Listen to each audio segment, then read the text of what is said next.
I want to tell you about a woman who nearly destroyed my marriage without ever raising her voice. She never screamed at me, never called me names to my face, never did anything that would look, from the outside, like what it actually was. She was polite at every dinner table. She remembered my birthday. She hugged me hello and goodbye for 4 years while she methodically, patiently, and with considerable skill took a sledgehammer to everything I had built with her son. Her name was Patricia. She was my mother-in-law. The night I played my husband the recordings, the night the whole, carefully constructed version of reality she had built around him finally collapsed. She was sitting in the next room. But I am getting ahead of myself. Let me take you back to the beginning, because the beginning matters enormously for a story like this. The beginning is where the pattern lives, and if you understand the pattern from the start, everything that follows makes a terrible, clarifying kind of sense.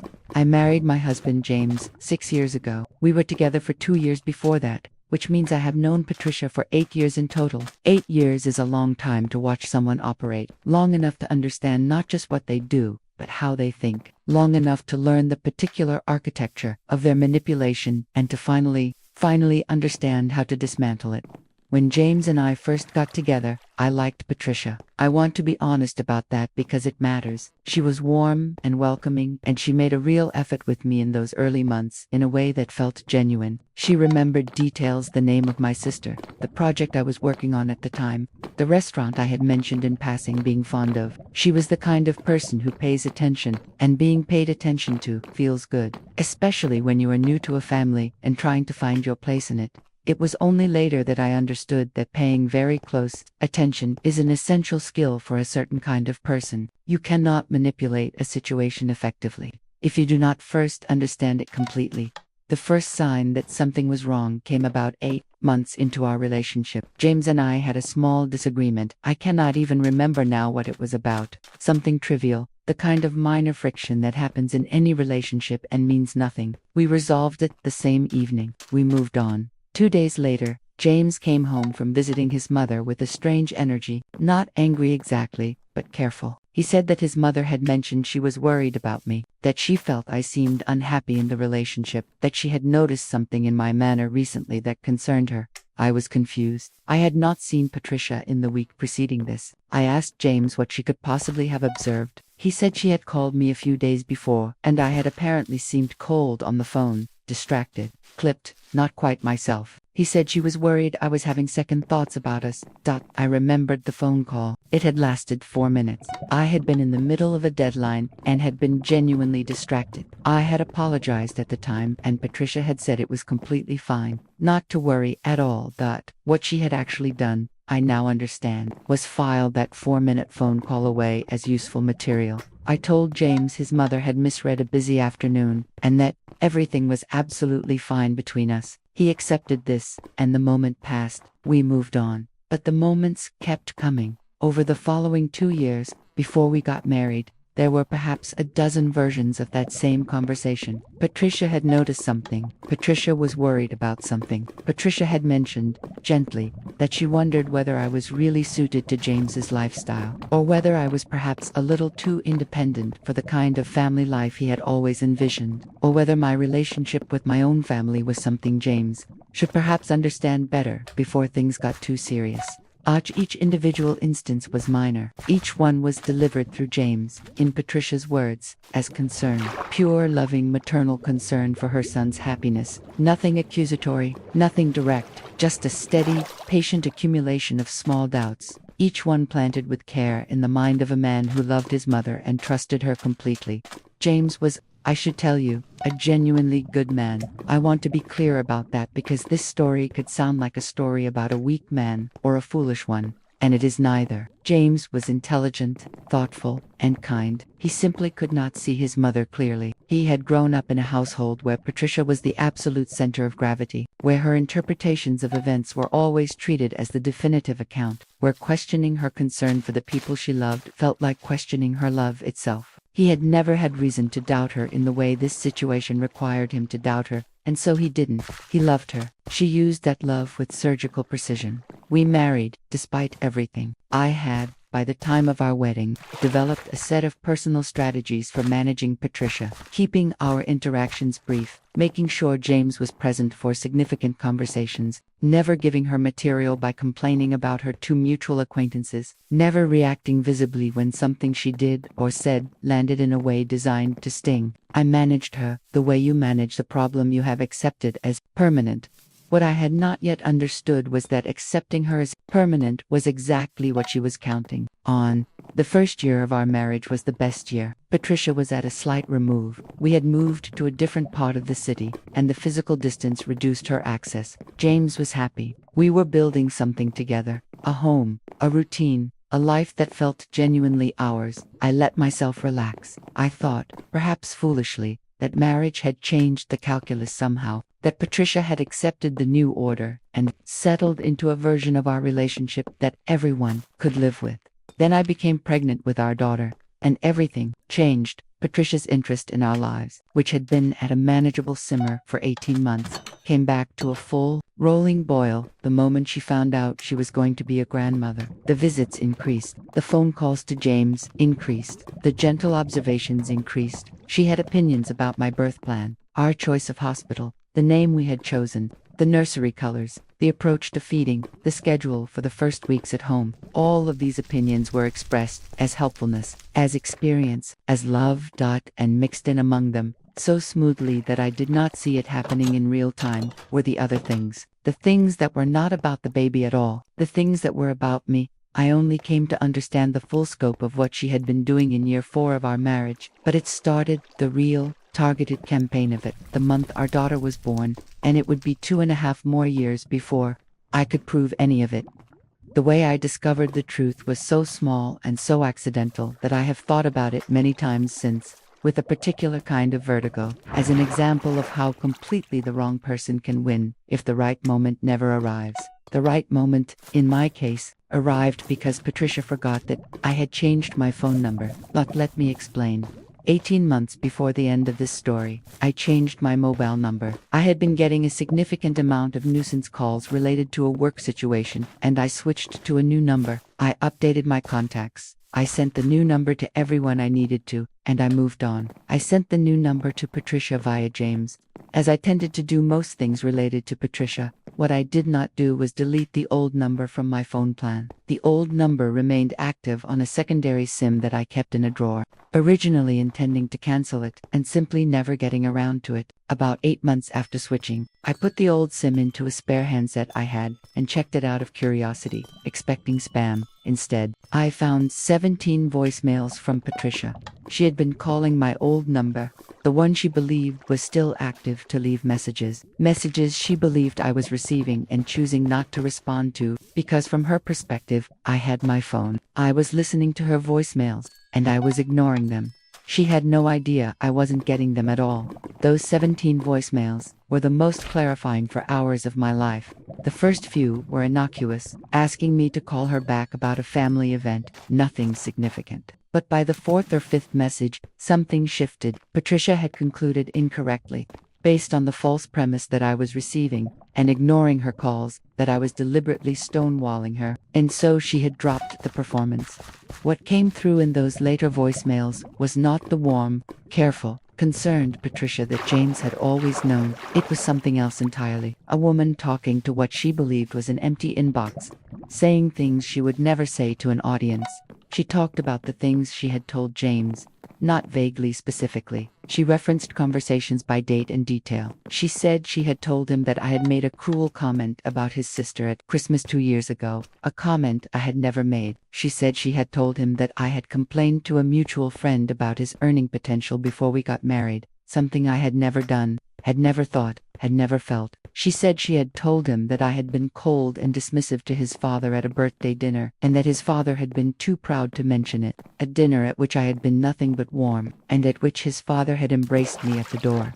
She laid out, in 17 voicemails over the course of 8 months, the architecture of a campaign I had known in my bones was happening but had never been able to prove, because every lie had been delivered through James, attributed to his mother's concerned observation, woven into the fabric of his understanding of me so gradually that he had no reason to question any individual thread. She had not forged documents or fabricated evidence. She had done something far more effective and far harder to disprove. She had been a consistent, trusted, maternal voice in her son's ear for 4 years, shaping his perception of his wife one quiet conversation at a time.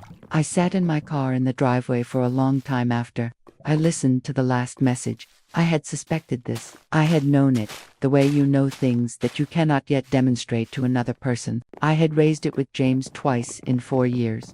In moments when the accumulated weight of it became temporarily too heavy to carry alone, both times he had listened carefully, and both times he had said, gently, that he believed me, that something felt wrong, but that he could not see what I was describing because his experience of his mother was so different from the picture I was painting. He said she had never said anything to him that felt like what I was describing. He said he would talk to her. And then, I now understood, he had talked to her, and she had responded with precisely the version of events she had calculated would be most effective. His wife was feeling overwhelmed. His wife was sensitive about family dynamics because of her own complicated family history. His wife needed support, not conflict. And James, who loved his mother and loved me and wanted both of us to be well, had tried to give us both what she had told him we needed. I had been asking him to believe me over someone he had trusted for his entire life, based on feelings I could not document. I now had documentation.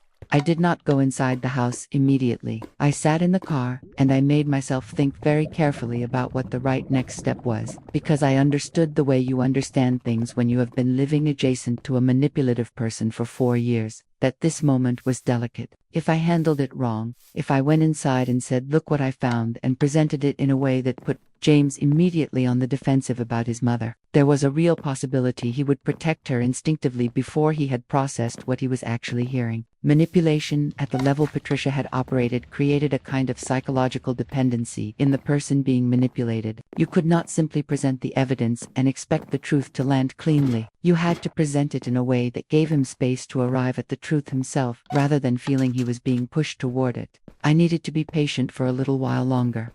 I called my sister that evening, from the car before I went in, and I told her everything. She had been watching this situation for 4 years, and she did not react with surprise, only with a kind of grim satisfaction that things had finally become provable. She asked what I was going to do. I told her I was going to make copies of everything. I was going to organize the voicemails chronologically with times. I was going to cross-reference the specific incidents Patricia mentioned with my own diary, which I had kept, not in anticipation of this exactly, but because I have always kept a diary, and because some part of me had always known that the day might come when my own record of events would matter. I was going to build a complete, time-stamped, cross-referenced account of 4 years of systematic lying. And then, I was going to choose the right moment to show my husband what his mother had been doing to his marriage. My sister asked how long that would take. I said, not long. Patricia had already chosen the moment for me. She had organized a family gathering for the following month, her 60th birthday dinner. Every member of the immediate family had been invited. James's sister and her husband, his father, his aunt and uncle, several family friends who had known Patricia for decades, the whole audience. In other words, I had not planned it this way. I had not intended to make this a public event. But when I thought about it with the cold clarity of someone who had been patient for a very long time, I understood that there was a certain logic to it. Patricia had spent 4 years managing her reputation within this family. She had spent 4 years carefully constructing, for the benefit of every person in that room, a version of me that served her purposes. The people at that table had received, filtered through Patricia, a portrait of their son's wife that bore very little resemblance to the woman who had actually been showing up at their family gatherings for 6 years. They deserved to hear the truth. So did James, and Patricia deserved to hear it in the place she had always felt most powerful. Spent the following 4 weeks preparing. I did not play the recordings at the dinner table. I want to be clear about that, because what actually happened was more deliberate and more considered than a dramatic public confrontation, and the distinction matters. Here is what I did instead. In the 2 weeks before the dinner, I sent James a message on a Saturday afternoon while he was watching football in the living room, and I was in the kitchen. Not a conversation, a message, on his phone. The message said, I have found something I need you to listen to. It's about your mother. I need you to hear it before you hear it from anyone else. Can we talk tonight after dinner?" He came into the kitchen with a look on his face that told me he already knew, on some level, that whatever was coming was real. "You know your partner. After 6 years, you know the weight of a message like that." He asked me what it was. I told him I would show him tonight. That evening, after our daughter was in bed, I sat with James at the kitchen table. I had organized everything clearly, a document with a timeline, specific incidents listed by date, and the corresponding section of voicemail that addressed each one. I had not edited or altered anything. I had made transcripts so he could read as he listened. I wanted there to be no ambiguity, no suggestion that I had taken anything out of context. I gave him the document first. I let him read it without speaking. Then I played him the voicemails, all 17. I watched my husband listen to his mother's voice describe, in unguarded and specific detail, the lies she had told him about his wife. I watched his face move through disbelief, through an attempt to find an alternative explanation, through something that looked like physical pain, and then into a stillness that I recognized as the particular quiet of a person whose world has just been rearranged. He did not speak for a long time after the last message ended. When he did speak, he said her name, not mine, his mother's name, in a tone I had never heard him use before, not angry, not hurt exactly, but the sound of something fundamental being reconsidered. The way you say someone's name when you suddenly understand that you have not known them as well as you believed you did.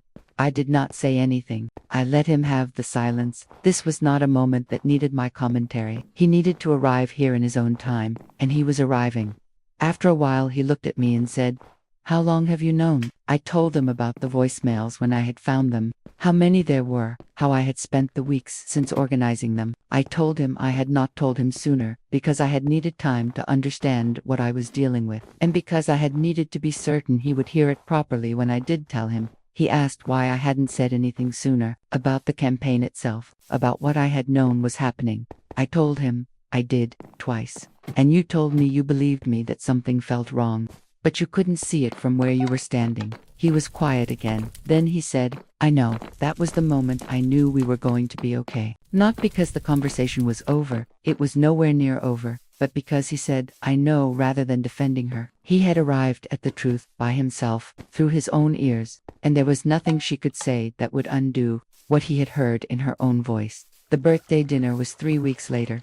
We attended, both of us. I had not told James what, if anything, I intended to do at the dinner, because I had not entirely decided, but I had made one small, precise preparation. About 2 weeks before the event, I had sent a carefully worded email to James's sister, a woman I had always genuinely liked, and who, I believed, had been similarly managed by Patricia. Though in different ways and toward different ends, the email was brief. It said, "I have found something I think you should know about before the family dinner. It concerns something your mother has been saying to James. I would like to call you, if you're willing. I do not want there to be conflict at the dinner, only for you to have the full picture."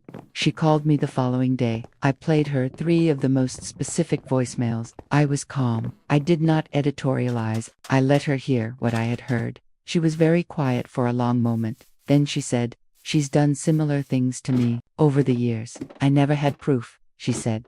"What do you need from me?" I said, "Nothing specific. Just know what I know when you walk in that door." The dinner itself was, on the surface, a normal family gathering. Patricia was gracious and warm and in full command of the room, in the way she always was in her own home. She toasted her family, thanked everyone for coming, and said she was the luckiest woman alive to be surrounded by such love. What was different was the quality of the listening in the room. James's sister sat beside me for most of the evening. James sat across from his mother with a politeness that was entirely new in its specific variety. The politeness of a person who knows something they are choosing not to yet say in public. After dinner, while the family was gathered in the sitting room and Patricia was telling a story about a family holiday from the early years of James's childhood, James's sister leaned close to me and said, very quietly, "Does she know you know?" I said, "She will tonight." After the story ended, in the natural pause that followed, James spoke, calmly, without drama, without raising his voice. He said, "Mum, I need to speak with you privately. After everyone goes home, something has come up that I need to discuss with you." Patricia looked at him. Then she looked at me. Just briefly, perhaps half a second. But I had been watching her closely for 8 years, and I saw what crossed her face in that half second. Not guilt exactly. Something more calculated than guilt. The rapid, expert assessment of someone who has been caught somewhere in an unknown vicinity of the truth and is already computing their best possible response. She said, "Of course, darling, of course." The family filtered out over the following hour. James's sister stayed at James's request, which he had arranged beforehand. Patricia had not expected this. When the four of us were alone in the sitting room, James placed his phone on the coffee table between them and pressed play on the first voicemail. I watched Patricia listen to her own voice. She managed the first one well. I will give her that. She began to explain there was context. She had been frustrated. James didn't understand the full history of the situation. She was calm and fluent, and I could see exactly the mechanism of it. The way she defaulted immediately to explanation and context setting. The tools that had always worked because they had always worked on someone who wanted to believe her. Then James played the second one, and the third. He did not argue. He did not interrupt. He simply let her hear herself, one recording at a time. By the fifth recording, Patricia had stopped explaining. By the eighth, she was crying. I do not say this with satisfaction. Exactly. Or, not only satisfaction, there was something deeply sad about watching a woman's carefully constructed version of herself dissolve in real time. Whatever had driven her to do what she had done, the fear of losing her son, the inability to share him, something older and more complicated than any of it. It had produced 8 years of sustained, calculated deception. And now she was sitting in her own sitting room, listening to the evidence of it played back to her by her son. James's sister said very little during this time. She did not need to. The conversations that followed that night lasted for 3 hours. I was present for some of them, and absent for others. Choosing to give James and Patricia time that I understood was theirs more than mine. What passed between them in those hours is not fully mine to tell. What I can tell you is what changed. Patricia moved in with her sister for 4 months after that evening. She and James did not speak for the first 6 weeks, a silence that came from him, not from me, and that I neither encouraged nor discouraged. He needed to work through the particular grief of discovering that someone you have loved and trusted without reservation has been operating in a way that required you to be deceived in order to function. That is a specific kind of grief. It does not resolve quickly. James and I went to couples therapy during those months, not because our marriage was in crisis, but because we were smart enough to understand that 4 years of managed perception had left sediment in our relationship that neither of us could clear alone. The therapist helped us identify the places where James had, without knowing it, been operating on Patricia's version of me rather than the version of me he actually lived with. There were not many of those places, but they existed and they mattered, and we dealt with them honestly and without blame. Patricia and Bafa James resumed contact after 4 months, at James's instigation, on his terms and with conditions she was required to agree to. I was not in those conversations. I did not need to be. What happened between them was a recalibration that had to come from him in order to mean anything. She and I have spoken twice since that evening, both times briefly, both times in the presence of James or his sister. We are not repaired. I do not believe we will be. What I believe is that the situation has arrived at something honest for the first time, which is a kind of peace, even if it does not look like warmth. Our daughter will grow up in a family where the adults tell the truth. That is what I was fighting for. Not revenge, though I understand why this story might look like revenge from the outside. What I was fighting for was my husband's ability to see me clearly,